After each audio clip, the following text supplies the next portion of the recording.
What up, Suns fans? Suns lose second game of their back-to-back to... I don't even want to say it. Listen, the Suns are their own team. They could lose to anyone they want to.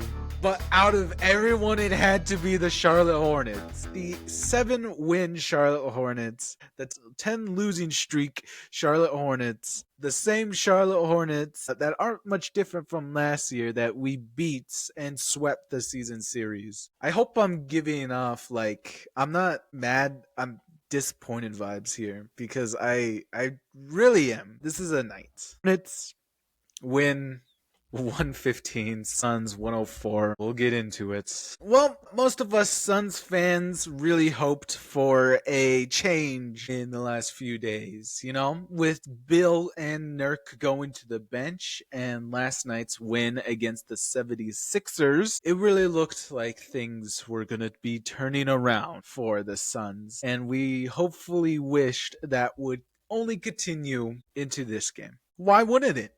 Hornets 7-win team, 10-game losing streak. Haven't won a game since the 8th of December. Well, I guess the one thing we can glean from this, in any attempt to save this, is that Booker looks good. After last night's concerning effort from Book and his poor shooting numbers, 39 points on the night, pretty good efficiency, 10 assists, so he got the double-double along with 6 rebounds, and somehow it was a +2. He is probably one of the only positives that you can glean from tonight, from really just a mess. There's only so much digging through the garbage until you just can't find anything out of it, and that's what this game is a garbage pile. Suns came out looking good that first quarter. They looked fine. Book was looking good. They were playing great defense against the Hornets. The Hornets started the game 9% shooting, and the only time they did make a basket was off of a Hail Mary throw that Brandon Miller threw up. So Book was looking good. That first quarter, very much now like a red herring looking back at it, as we didn't know how bad it would get. But I guess there was warning signs that we could find in that first quarter. Here's the thing. So, Suns, let's talk about the starting lineup again. Second game that we've had this new starting lineup with Dunn replacing Beal in the lineup and Plumlee replacing Nurk. I tried to emphasize, try not to get overhyped over that first win, right? Because the Suns are still very overflawed. Just because we changed the starting lineup doesn't mean the Suns are going to be championship contenders right now. And one of those issues was very prevalent tonight is that center rotation that the Suns have. It is really bad now. Honestly, it's a worse problem than anything else we have. Defense has been a huge problem that I've consistently brought up from the Suns. But right now, it looks so much worse as we could not get any stops on the Hornets. Anytime they just really got into the paint, it was over. And it was always a foul after foul. That was a major issue why the Suns let this one get away from them, giving over 29 free throws to the Charlotte Hornets. And they ended up making 26 of those, 98% free throw percentage, as the Suns only got 19 attempts and made 18. So they were 94% from the free throw line. But the fact that the Suns couldn't get a stop on Charlotte's bigs, Mark Williams, really long. Really, they just fed him the ball in that paint every time. And as long as he went up strong, he was going to guaranteed get it every time. And Nick Richards, he was huge for the Hornets bench. 15 points, 12 rebounds, a double-double, and a 23 plus every time he was out there. Now, there's been a lot of talk recently about the Suns possibly getting Nick Richards. So, tryout. Nick Richards does look like he would be nice. He would definitely be better than anything we have right now. Also, let's just get into that center rotation. Also, only played 6 minutes tonight, and he looked really ineffective out there. Apparently, we didn't like what we saw that 6 minutes that he was out there, as he didn't really do much to stop Nick Richards or Mark Williams. He got a lot of attempts in that 6 minutes. He had 3 shots where he could lay it up or do that push shot that he likes to do. None of that went in. Mason Plumlee is pretty much the biggest highlight of tonight. He didn't have a single point to his name, but he had 13 rebounds, 2 assists, and a steal. He had 20 minutes out there. He only took one shot the entire night, and it was quite literally the worst shot I've ever seen. Mason Plumlee, he is not good at all for the Suns. Like, Mason Plumlee is bad. Let's get that out of straight. Yusuf Nurkic is bad.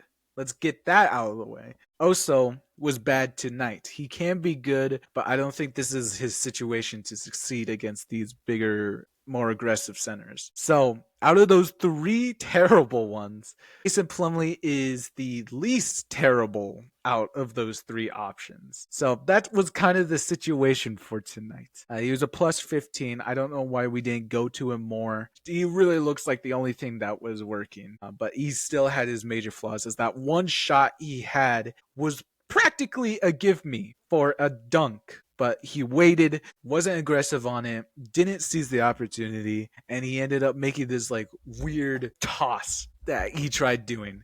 And it was awful. Yusuf Nurkic, we'll talk about him for a second. 19 minutes, 8 points, 3 rebounds, 3 assists, 1 steal, 1 block. 2 of 3 from the arc. Okay. Minus 22 out there. I attribute this center rotation the Suns have to a major reason why the Suns let the Charlotte Hornets just punk them like this. As not only did the Charlotte Hornets really turn things around in the second quarter, with the Charlotte Hornets ended tonight with 59 rebounds. That is a 17 rebound advantage in their favor. And that is that's a 12 offensive rebound advantage. The Charlotte Hornets got 20 offensive rebounds while the Suns only got 8. Yep, Suns can't rebound, and as much as our centers tried, they weren't getting anything. And also, the Hornets were hustling a lot more. There's many times tonight where LaMelo Ball was able to just make magic, where he would miss a shot, dive into 3 Suns players, and somehow still get the ball up and one. So that's just another free throw and another issue with the Suns. Rebounding and efforts, huge problems tonight. This can't really continue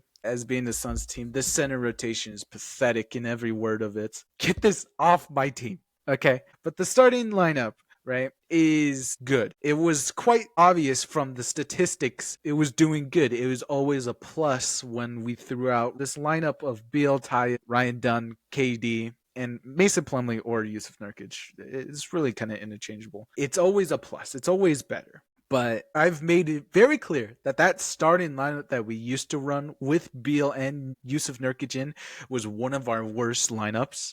I don't know what it is, but even the fact that we have now changed it, made this big move, Mike Budenholzer is still clutching onto the pass. He is still shooting himself in the foot. The stats say that lineup, our old starting lineup, is a negative every time we throw it out there. But it's only 2 games. But for these last 2 games, we had solid 6 minutes where our new starting lineup was able to get the ball rolling and get going. And let me mind you that starting lineup got us out to a 10-3 start for the Suns. Charlotte Hornets, 9%. That is our new starting lineup. That is the good numbers. And then guess what? Halfway through the first quarter, Mike Budenholzer subbed in Beal for Dunn, therefore swapping us back into our old starting lineup. And it was from that moment on that the Hornets started to get back into the game. What? These lineups are still hurting us, even though we should be celebrating with this new lineup. Mike Budenholzer is still not learning anything. These are bad lineups. You do not put that starting lineup back in. It's obvious from literally how the Suns handled all tonight. And he went to that lineup multiple times tonight. And that's the thing I am frustrated about. We should never put that lineup back out there again. And that is a major reason these questionable lineups, and also just running 3 guard lineups. I mean, like I said, Mark Williams, Nick Richards, big guys, aggressive guys, really strong guys. So imagine trying to defend that with three guards that are like below 6'5". You're going to get a lot of fouls and you're not going to be able to rebound that much. And offensive rebounds are going to be such a huge issue. And look what happened tonight. Yeah, well, that's just how the Suns are built. And it is a major reason why they ended up losing tonight's game in such an embarrassing effort. Wasting such a good Book game. From you look at it and it's like Book was the only one trying out there. KD, I mean, he still went out there, got his 26 points. So I guess you can't fault him for that. It's better than not having 26 points.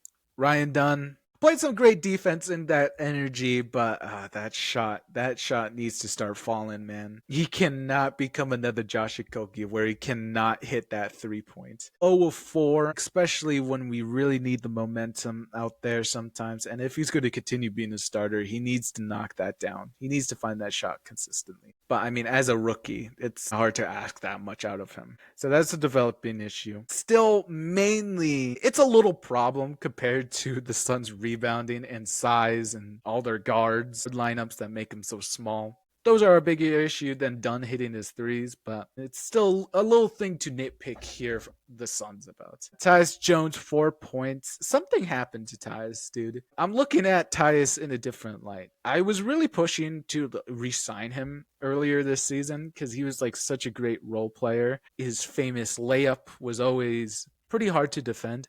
But Mark Williams and Nick Richards proved me wrong in that, right? As Tyus Jones just really looked ineffective out there. And honestly, my opinion's starting to change on the guy. Maybe let's not re-sign him. We've effectively made him useless out there. I mean, he's a point guard. He's not known for his defense. We don't definitely put the ball in his hands all the time. Tyus Jones ended the night with 4 assists, 1 turnover. Devin Booker, 10 assists, 3 turnovers. So no defense, no point guard duties, no sharing the ball, no setting up the play. What is he really here in Phoenix to do other than to shoot the ball? And that's what he has been being forced to play, or being used as these last couple of games, as a spot up shooter, corner shooter, all that kind of thing. And it's even worse these games where you have Charlotte's long arms and they take away layups, so he becomes even more ineffective on offense. Honestly, the same goes for Monte Morris here, who 15 minutes put up 2 points. So it was pretty quiet nights from both of them. So that's our starting lineup. Getting into our bench here, we have our new 6-man, Bradley Beal, who came in. We need a new lineup, man. Beal's our 6-man, but he can't come in and immediately have us go back into our old starting lineup. That lineup just doesn't work. He needs to come in at for someone else. Don't have him come in for Dunn. Have him come in for Tyus at that point. That would be a better lineup. But after Bradley Beal's explosive 26 points that he had last night, he only scored 10 out here tonight, going 5 of 13, 5 assists.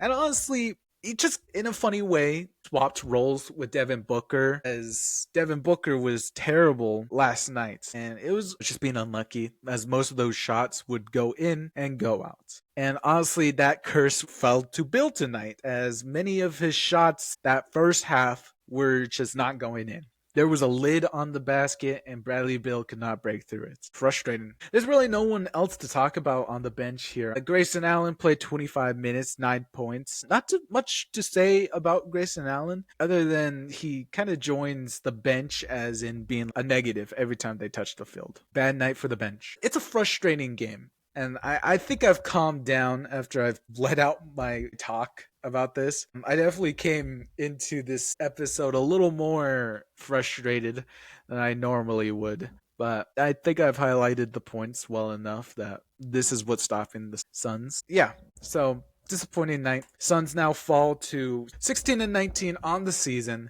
And yeah, this should have been a win against such an unfortunate Charlotte Hornets team. But that's just the Suns. Yeah, there's not much else to say here other than let's just try to pick ourselves back up next game. All right? So next game is going to be on Thursday. We have a day break here on January 9th, and that will be when we return home to the Valley in Footprint Center against the Atlanta Hawks. So that one's also scary, as the Atlanta Hawks are, I would consider, a lot better than the Charlotte Hornets. So we'll end it here. If you like this content, please like, subscribe, comment. It really helps the channel. And we'll be back here for more on Thursday when the Suns take on the Atlanta Hawks. All right? Take care of yourself, guys. Don't let this Suns loss disappoint you. All right? Enjoy yourselves.